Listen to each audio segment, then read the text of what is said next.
أعوذ بالله من الشيطان الرجيم. بسم الله الرحمن الرحيم.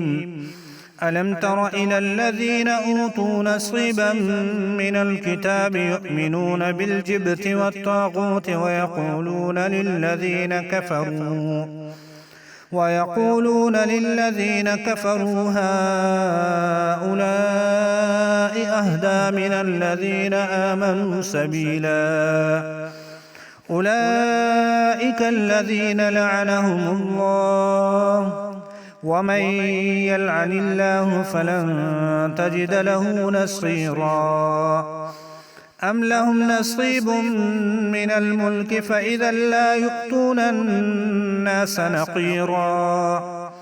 أم يحسدون الناس على ما آتاهم الله من فضله، فقد آتينا آل إبراهيم الكتاب والحكمة وآتيناهم ملكا عظيما.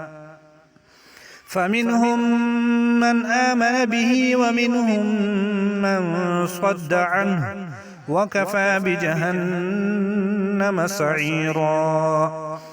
إن الذين كفروا بآياتنا سوف نصليهم نارا، كلما نضجت جلودهم بدلناهم جلودا غيرها ليذوقوا العذاب.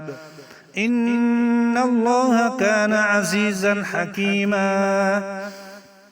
والذين آمنوا وعملوا الصالحات سندخلهم جنات تجري من تحتها الأنهار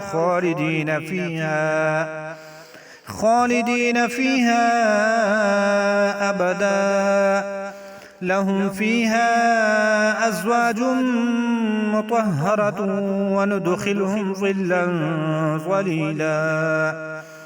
إن الله يأمركم أن تؤدوا الأمانات إلى أهلها، وإذا حكمتم بين الناس أن تحكموا بالعدل.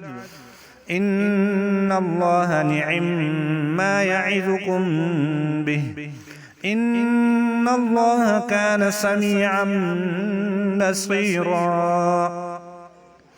يا أيها الذين آمنوا أطيعوا الله وأطيعوا الرسول وأولي الأمر منكم، فإن تنازعتم في شيء فردوه إلى الله والرسول إن كنتم تؤمنون بالله واليوم الآخر، ذلك خير وأحسن تأويلا.